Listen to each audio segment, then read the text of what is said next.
Everyone's an outlaw, a fugitive from justice, hiding out, fighting for what they believe. This is Sherwood Forest, in the Midlands of England, home to one of legend's favorite fugitives, Robin Hood. But everyone knows these wild tales are made up over hundreds of years, using fanciful characters and whimsical locations. But Robin Hood's legend has the benefit of some very compelling evidence.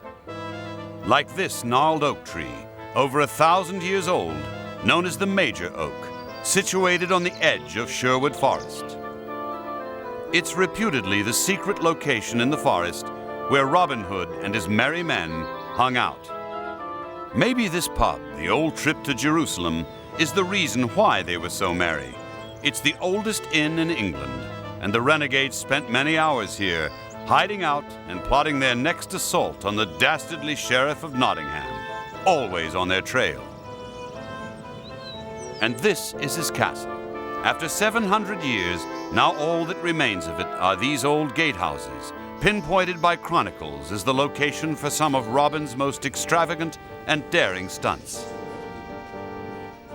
Nearby is this church, the place where Robin Hood and the fair Maid Marion were married by Richard the Lionheart.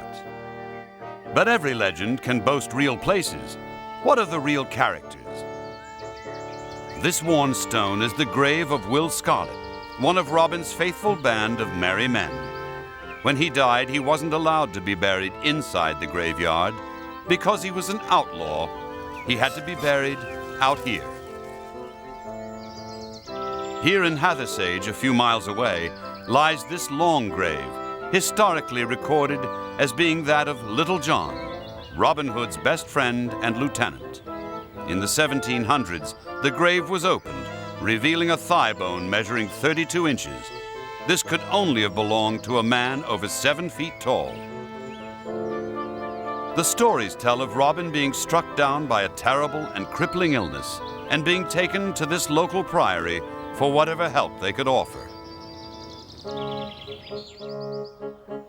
Nearby is the grave of the evil prioress who welcomed Robin in that day, Elizabeth de Stainton.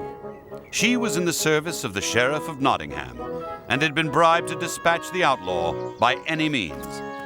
So, when the ailing Robin was helped up these stairs and into this room by Little John, instead of nursing him to health, she bled him to death. As he lay here dying, he asked Little John to pass him his bow. "I'll shoot an arrow. Where it falls, there shall I be buried." Tragically, Robin Hood, the expert archer, could no longer muster enough energy even to lift his bow. So with his last breath, he told Little John to take the shot for him. The shaft landed here, an arrow's flight from the priory where he died, in the soft earth of the forest where he'd lived for so long. Most legends offer very little proof of their authenticity. This is one legend, however, that has certainly left its mark. This is the grave of Robin Hood.